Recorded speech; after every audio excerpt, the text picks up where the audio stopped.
किसी ने बड़े कमाल की बात कही है कि खुद को ऐसा बनाओ कि जहां आप ना हो वहां लोग आपको याद करें और जहां आप पहुंचने वाले हो वहां आपका इंतजार करें।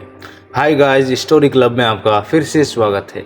आपके लिए एक बड़ी छोटी सी कहानी गौतम बुद्ध की है। एक बार गौतम बुद्ध वैशाली नगर में धर्म प्रचार के लिए जा रहे थे। जब वे नगरी के बीचों बीच से गुजर रहे थे तब उन्होंने देखा कि कुछ सैनिक एक लड़की का पीछा कर रहे हैं।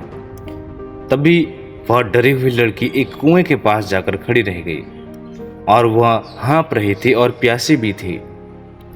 तभी बुद्ध ने उस बालिका को अपने पास बुलाया और कहा कि वह कुएं से पानी निकाले और स्वयं भी पिए और उन्हें भी पिलाए।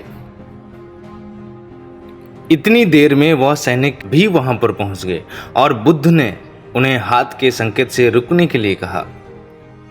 बुद्ध की बात सुनकर लड़की ने कहा कि महाराज, मैं एक अछूत लड़की हूँ और मेरे कुएं से पानी निकालने पर जल दूषित हो जाएगा। तभी बुद्ध ने उसे फिर कहा कि बालिका, बहुत जोर की प्यास लगी है, पहले तुम पानी पिलाओ। तभी कुछ देर बाद वैशाली नगरी के राजा भी आ गए।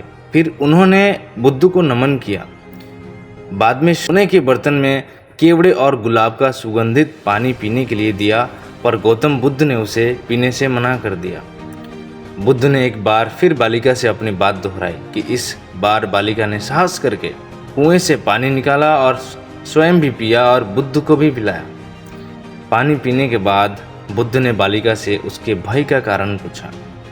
तब उस बालिका ने बताया कि मुझे संयोग से राजा के दरबार में गाने का एक अवसर मिला था और राजा ने मेरा गीत सुन मुझे अपनी गले की माला पुरस्कार स्वरूप दी, लेकिन उन्हें किसी ने बताया कि मैं एक अछूत लड़की हूँ। और यह जानते ही राजा ने अपने सैनिक को मुझे जेल में डालने के लिए बोला। मैं किसी तरह उन सैनिकों से बचकर यहाँ तक पहुँच गई और आप मिल गए।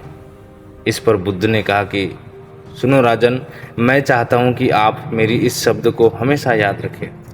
कोई भी मनुष्य की पहचान उसके धर्म और जाति से नहीं बल्कि उसके स्वभाव, उसके अच्छे काम से होती है।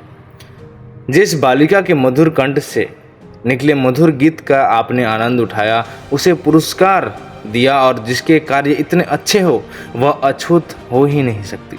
और उस बालिका के साथ नीची सोच और छोटे कार्य करके अछूत होने का परिचय तो आपने दिया है। इसलिए मेरे नज़रों में यह बालिका नहीं बल्कि आप अछूत है। तभी राजा बुद्ध के सामने शर्मिंदा होने के अलावा और कर भी क्या सकते हैं। उन्होंने बुद्ध से क्षमा मांगी और वहाँ से चले गए। दोस्तों, कहानी बहुत छोटी सी है। इस कहानी से हमें ये भी सीख मिलती है कि कोई भी इंसान अपने कार्य और कर्मों से बड़ा बनता है, बल्कि अपने धर्म या जाति से नहीं। बल्कि आज हमारे समाज में सोच विचार को लेकर के आज भी कई सारे लोग हैं। दोस्तों, कहानी में कैसे लगी हमें कमेंट पर ज़रूर बताना और चैनल पर नए आए हो तो सब्सक्राइब जरूर कर देना। फिर से मिलेंगे एक नई कहानी के साथ। तब तक के लिए स्टोरी क्लब में आपका फिर से स्वागत रहेगा।